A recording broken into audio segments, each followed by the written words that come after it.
It allows a lot of different kinds of people and different practices to enter the scene all of a sudden. And I think that that's a really important aspect. And I'm encouraged to see a new valuation given to small art when you think about those kinds of factors as well, you know?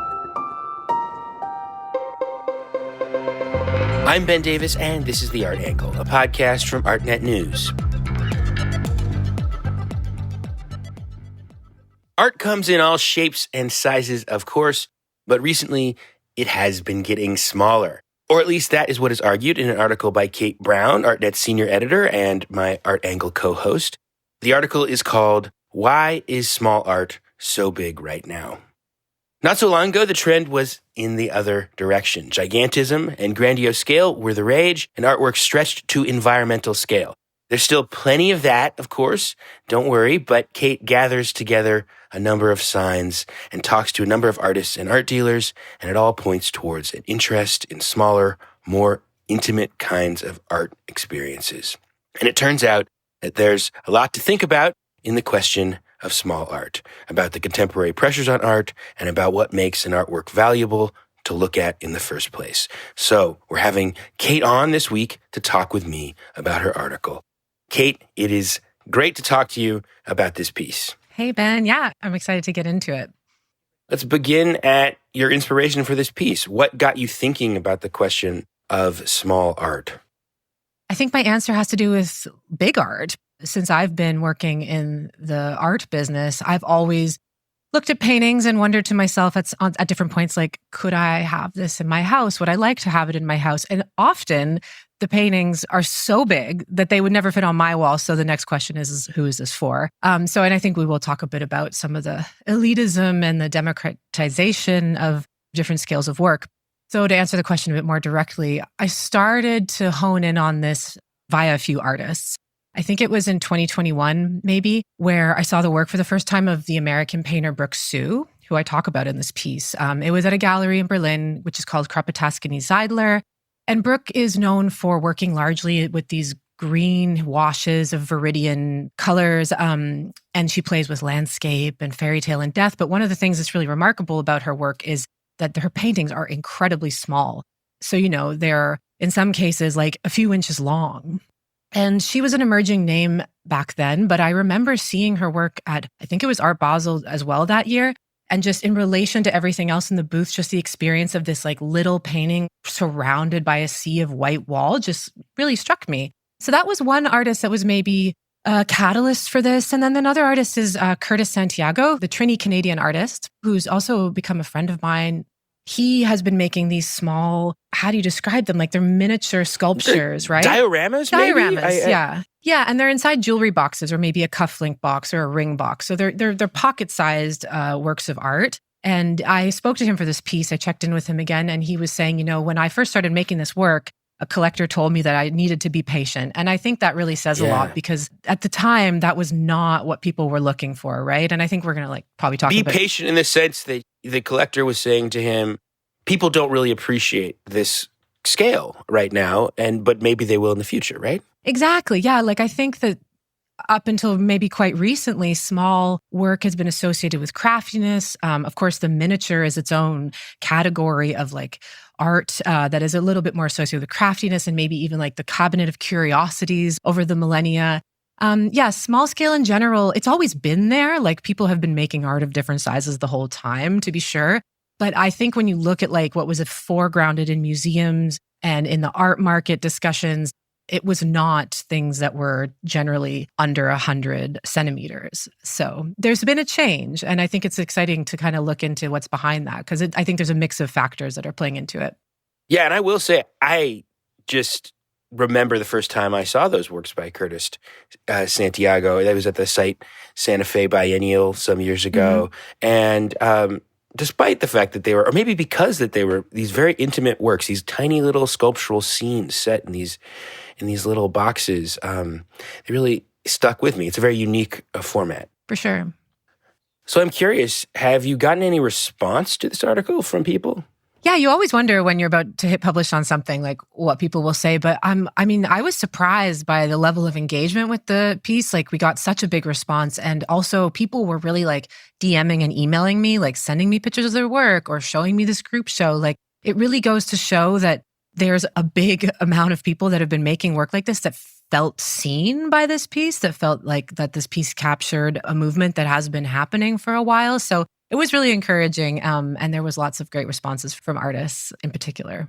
As you said, there's a whole art historical tradition of small art. Some of the biggest, as in most important artworks in history are actually very small when you see them. Yeah. It's not necessarily obvious the biggest art is the best art or something like that. And yet it does seem the trend has run towards bigger and bigger artwork. So I guess just talk about the history of scale in the recent past. Like, what have the trends been? Like, as you said, it does feel like art has been big for a while. Yeah. I was thinking about this before this podcast because, for lots of people, also like 100 centimeters or 60 inches, like, what do we mean, So maybe to bring it to like a human scale, like a lot of the paintings that we've been seeing in recent years at fairs have been like bigger than doorways, like really quite massive paintings. And we're talking about like more carry-on size, and it's really a more human dimension, something you could put under your arm, not something that you would need to like stretch both arms out to maybe attempt to hold. And yeah, I think like that over the course of history, there has been a lot of smaller works because of also the practicalities of mobility and moving things around. And, I think that one of the maybe artists who's the most famous for making small paintings is Vermeer. He, has long been dead, but there was a massive show of his work. I think it brought together like 28 paintings. I think there's 35 that have been associated with Vermeer. So it was this major blockbuster show at the Rijksmuseum in Amsterdam. And, the paintings are, in some cases, they're about the size of a shoebox. They're really quite small. And with that, there's a power to them. There's this like titillating sense of voyeurism. Like you're really like peering into someone's world. And, the reviews around that show in 2023, people were, astounded by the power of these paintings. And I, muse in my piece whether that might have had an indirect effect on maybe changing people's perceptions in the contemporary side of things. And at least it did in the sort of master's side, because as I remarked as well, like this year there was this resurgence of interest in the artist Willem Hammershøi, who's kind of... Never heard of this artist. Yeah. I'd never heard of this artist, and I was excited to discover him through your article. Yeah, he's kind of the like, I'm sure like a Danish curator is going to roll their eyes, but he's sort of like the Danish Vermeer, He lived during the late 19th, early 20th century, and his paintings are similarly demure in a way. They're these interior scenes. There's often like a singular female figure in them. In this case, it was always his wife, Ida Hammershøi. And they're also small paintings. And not only are they small in scale, but like there's a soft fragility and delicateness to like the content of them as well, which is maybe like a necessitated by scale, which is something we can talk about. But yeah, they're these intimate snapshots of interiors. And I think, both of these artists coming out in the public interest again, like right after the pandemic and the lockdown, when we were all sort of stuck inside contemplating our own interiors. I don't think that that's necessarily uncorrelated. And as like the dealer Chris Sharp mentioned, a lot of, contemporary artists in recent years have turned towards interior views in their paintings, although they've been doing that at like a variety of scales. Yeah, our colleague Annika Olsen also has an article that people can find on the site about the new intimism. Mm-hmm. So intimism, art movement associated with modernist artists like Pierre Bonnard, which is a lot of these kind of delicate interior scenes. And that seems to be in the mix too. Like there's an interesting interplay, I think, in your article between actual smallness, the physical size of artwork, and then this connotation of intimate spaces. And it is true, like big art tends to read as like a big public gesture, like a big brash public gesture, and be aimed at like a big conversation that you're having in public. And there is something about this more intimate scale that tends to be associated with more intimate moments. For right? sure. And I think Annika's piece, which she published this summer on like the new intimism, is a really important one. as a sort of foil to what I'm talking about, because exactly as you said, this Pierre Bonnard type of intimacy thematic in painting was also very bright, and it was taking the mundanity of everyday life and rendering it in very optimistic colors. And a lot of the painters that she mentions in her piece are like Hilary Pessis and Jonas Wood. I don't actually know if she mentions Jonas Wood, but he definitely fits into the category. Like, they don't make small paintings in terms of like tone, but also scale. I think that the intimism that Annika coins and talks about is really like the last gasp of this maximal painting era that we were just in, right? Yeah. Well, let's talk about transitions, because you're looking for signs of what's going on. You talk about artists who scaled up. There's clearly a correlation between, like, as painters in particular, but also sculptors and artists of all kinds, get more opportunities, they tend to go bigger, right? So that is a trend. Before we talk more about the new intimate scale, maybe let's talk about maximalism, because it was the big trend in the recent past. Actually, if you go back 10 years, you'll find a lot of articles about gigantism, maximalism, and so on. Yeah, for sure. And I mean, I kind of talk about this in the piece. Like, I think it was really tied to the speculation in the art market, especially like in the mid to late 2010s and the early moments of the 2020s. It seemed, I don't know, what your impression was probably similar. Like, everywhere there was paintings, and the paintings were big, and every white hot young artist that was like, emerging on the market, it seemed to be that they were making like a large painting, and it was this bubble, and it was bullish. And the numbers are pretty crazy. And I was looking back at Katya's piece on Art Flippers from 2022, which was maybe like the peak of this. And artworks by ultra-contemporary artists, which were by and large painters in this category, offered at auction within 3 years of their creation, totaled $257 million in sales in 2021. And in 2012, that same category was 22.8 million. So I just bring up those numbers because I think like the economy is important to think about here in terms of like metaphor, but also actuality. Like, it was just a really frothy decade. My hypothesis is that the paintings were sort of scaled up to sort of accommodate the grab that people were making, because people were happy to spend money. So make a bigger painting and you can like charge a bit more. Yeah, like I look at Avery Singer's work and Jade Fatajumi in this context. And I mean, I also disclose in my piece, I don't mean to say that they were only making bigger paintings to sell at bigger price tags. I know that there's a lot of different reasons why people change the scale of their work, but by and large, you can almost see a correlation between the trajectory of their careers and their price points and the size of their work. Well, you mentioned something in the piece that people may or may not know about called the high heel index, and you're kind of posing a correlate in terms of like the big painting index. So what's the high heel index? Quick? The high heel index is basically a theory that the better the economy is doing, the higher the heels that the women are wearing. So maybe we're in our like kitten heel era now or something, so to speak. You mentioned Katya's reporting on the market earlier, so I was interested to note that she wrote that in 2022, you said? Yeah. And then last year she had a piece where she was talking about the opposite, that people are scaling down.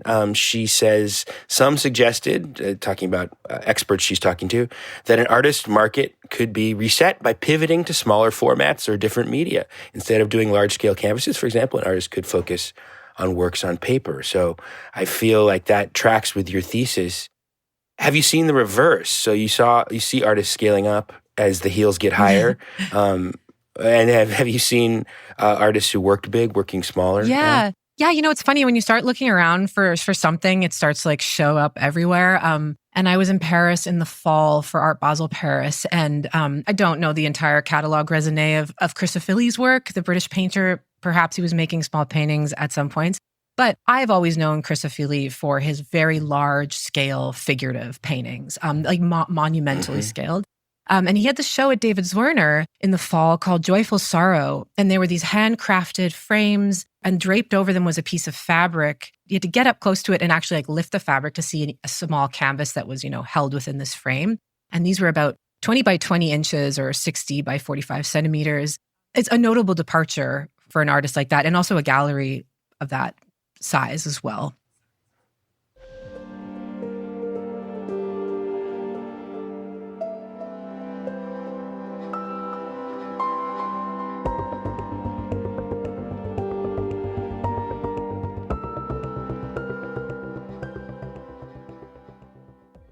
Have you been seeing any? Have I been saying? Oh, well, it's one of these, what do they call it? The Baader-Meinhof effect. As soon as you hear something, Yeah. you start to see it. So yes, I was out of the galleries and I was immediately picking out little itty bitty paintings everywhere. And I do think there are a number of examples. There was a show here in New York called Legal Size that was all artists working at the scale of a legal notepad. So I do think there's quite a lot of thinking about small scale artworks, and maybe that has to do with the economy or trying to find new audiences. I mean, if I could just break the fourth wall, I guess, and tell the audience a little bit of behind the scenes Artnet gossip. We used to do a questionnaire with collectors, and we had this one question in it that was like, what's hanging above your couch? Julia Halpern, our former colleague, told me this. We actually had to take that question out of the questionnaire because so many people said, oh, our couches aren't against the wall. Our couches float in the middle of the space. And so there's nothing above our couch. And it just always hit home to me as like, oh, we really do live as, humble art journalists in a different kind of world than a lot of people who are collecting things in terms of the space for that the art is situated in and how people think about that space. So it's possible this turn towards smaller art has to do with different kinds of people are buying, different kinds of space considerations as collecting evolves. What are some of the factors that are in the mix? It's kind of interesting how many different factors there are that people talk about when they talk about maybe a new taste for smaller scale work. Yeah. And I guess the answer is about what people think is quality art. And that is a thing of trend and also a thing of the market, because art is also something that is bought and traded like a commodity. And I think on the trend side, as we've been talking about, there was this prolonged period where there was a lot of large paintings and there was, abstract, a zombie formalism and abstraction, and then there was figuration, and then we kind of came back to abstraction. And I don't know about you, but in recent years, I've definitely been hearing people like asking each other, like, what's the next thing, And it's almost like there was this blind spot of scale and considerations of intimacy, and that I sort of think that people hadn't really thought about. And artists are always looking at art history and looking back at the canon, so to speak. And I was thinking, I don't want to frame large paintings as like vapid or something at all.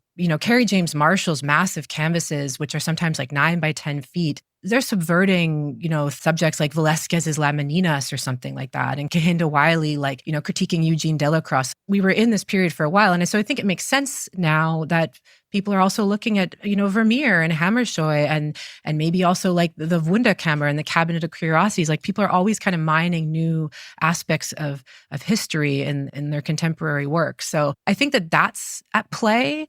But then, of course, I also think that there's the economy at play, because the ultra-contemporary category of art, which means, artists that are born after 1974, and this includes mostly emerging artists, that has suffered the most at auction, as per our mid-year intelligence report from last fall. So like the buyer demand is shifting. And while people are still buying a lot of art at the super high level, I think that artists are feeling the squeeze. And, maybe it's a gambit to try to sell smaller paintings. Actually, this art advisor that I was speaking to said that, shipping costs have changed so much and gone up so drastically. So when you're buying an emerging artist, sometimes the cost of the painting is what it costs to ship. So you're like looking at a $10,000 painting that you want to bring from New York to Paris, and it also might cost you about that to like bring it there and store it. So suddenly things don't make sense the way they used to, right?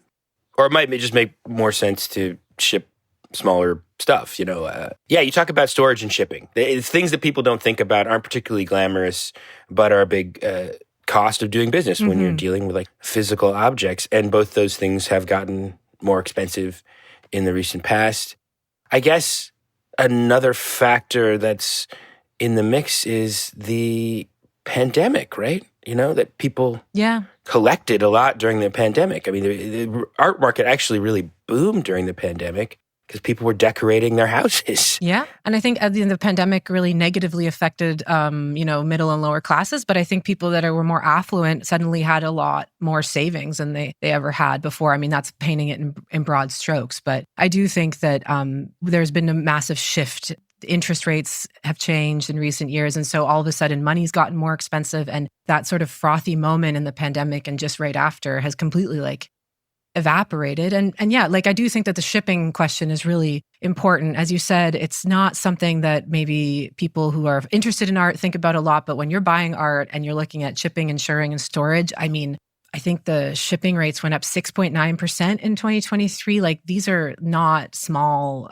jumps in pricing. So it changes your considerations drastically, right?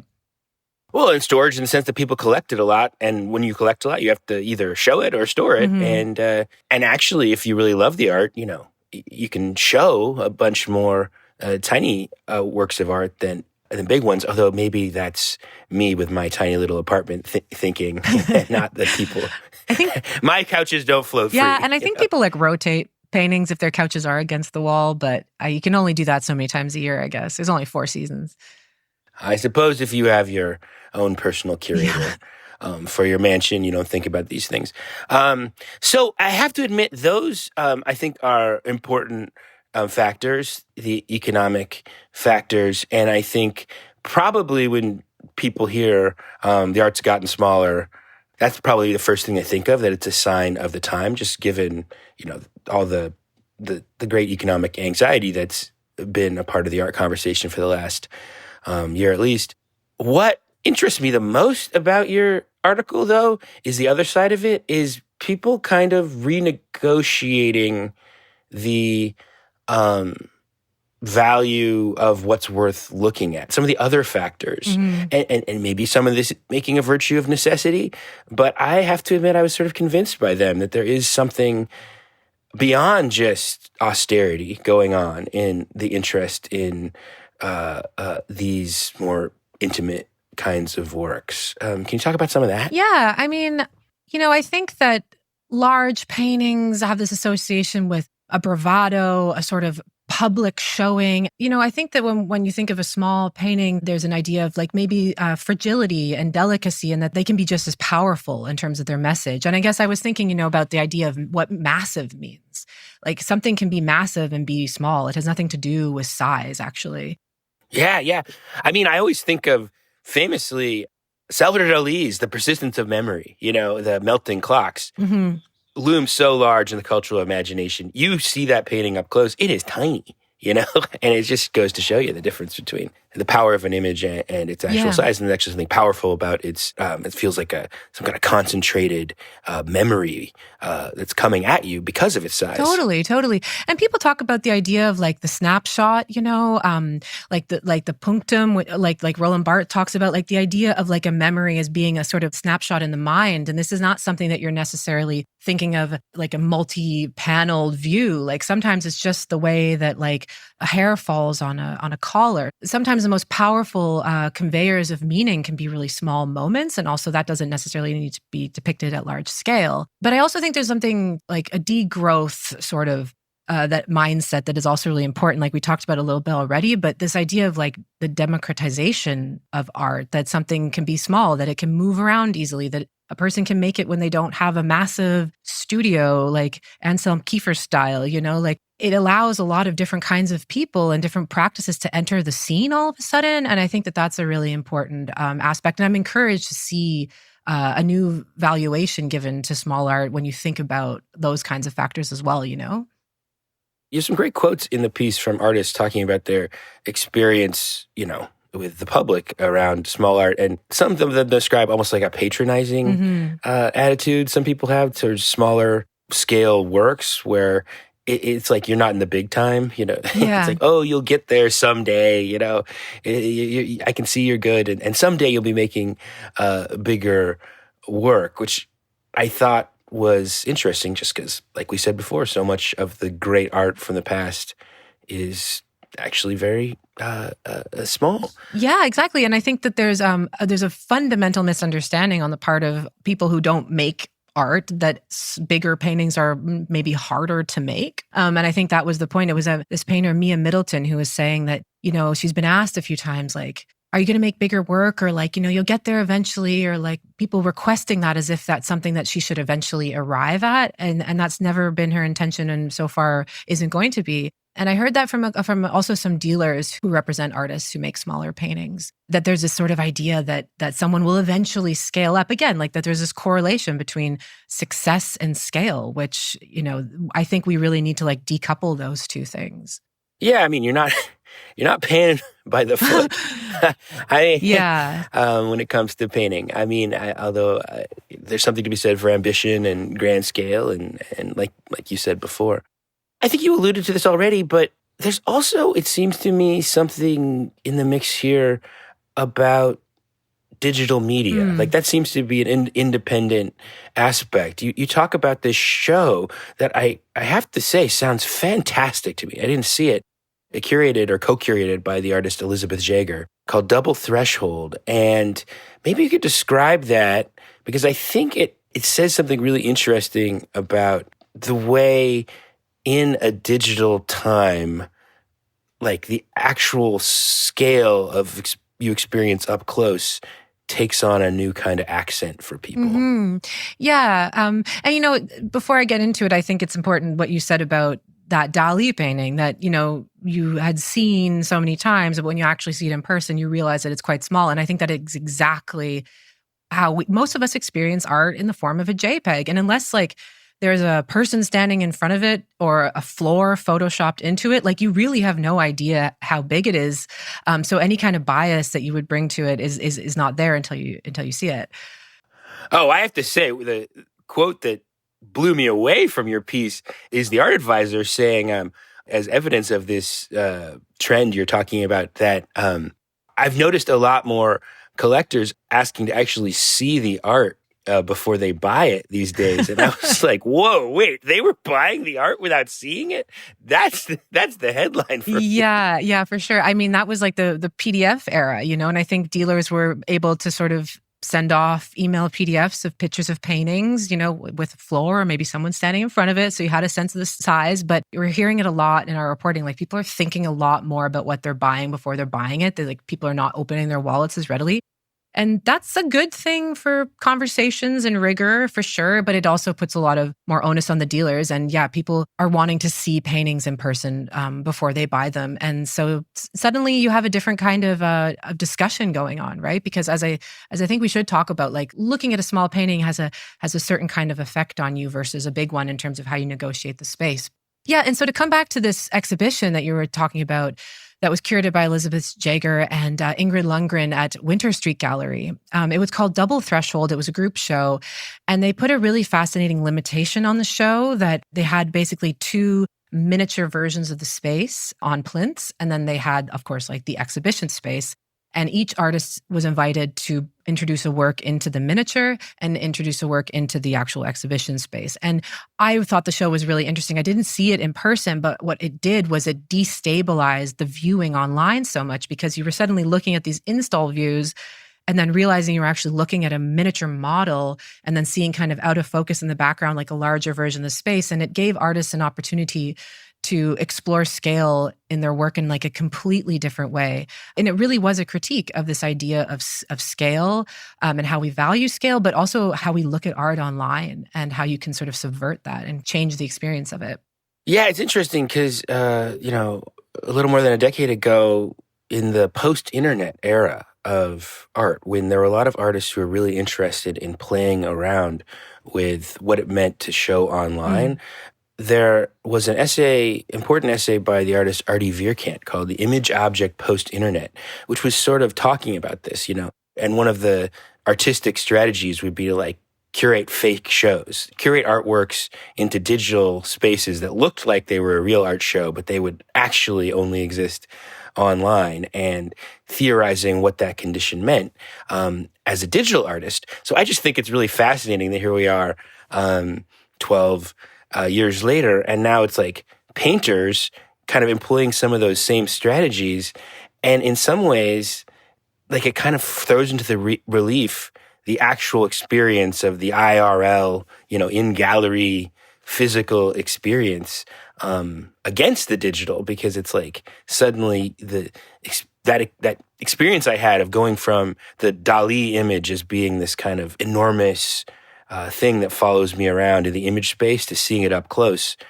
I think you have more and more of that experience, just every day of having seen all images of it and seeing the real thing. And this show, because it really played with scale, about how little things in a little environment look huge, and larger paintings in the normal environment look small.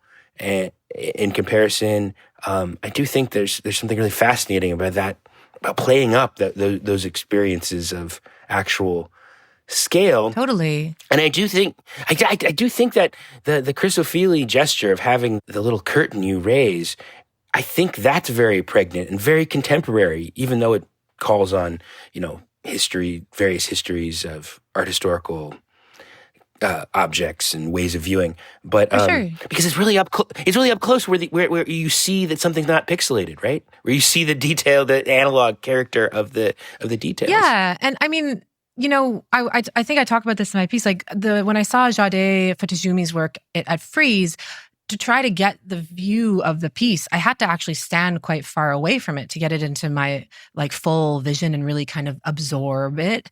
And I think that there's a distancing there. Like there's a literal distancing of yourself and the work. You have to stand far away to kind of fully understand a piece that's quite large.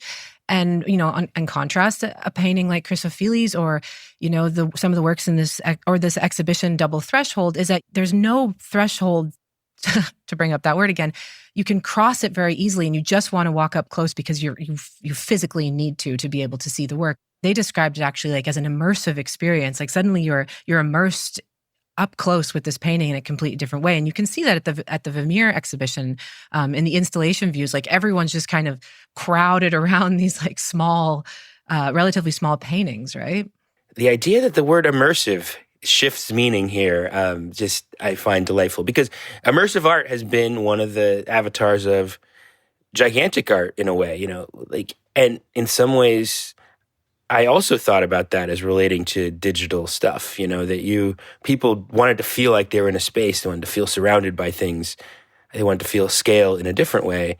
And then I kind of love that the word in your article shifts places, and people are talking about the experience of little art as being immersive, because you have to kind of be up close to it and get lost in the image. Yeah, the one-to-one, it's just you and the painting in a completely different way. And a note on the digital and how it plays into it. I also think there's been a somewhat democratizing aspect to how social media has made all paintings are literally the same size on the grid, technically. And again, to come back to beating the drum about unless you see the floor or somebody else in the picture, you don't really know how big the painting is. And I think that that has allowed for artists that maybe wouldn't have been taken as seriously before to have their work be just as large as a large painting, because it's all the same on the grid. It's all whatever it is, 1,000 by 1,000 pixels or something. I feel like they changed the aspect ratio recently, but anyway, my point still stands. Well, Kate, I love teasing out these topics with you. Thanks so much for writing the article. Thanks for talking. I'll be watching the very small space. Yeah, I guess. maybe we can buy some of it now too for once. Almost certainly not. The art would have to get a lot smaller for that, but we can always hope. Okay. Thanks, Ben. That's it for this week's episode. If you like what you've heard, you can subscribe to the show on Apple Podcasts, Spotify, or wherever else you get your podcasts. Take a moment to rate and review The Art Angle. It will help other listeners discover what we're doing. The Art Angle is produced by Sonia Manalili, with contributions from Kate Brown, Ben Davis, Caroline Goldstein, and Naomi Ray. Thanks for listening, and we'll see you next week.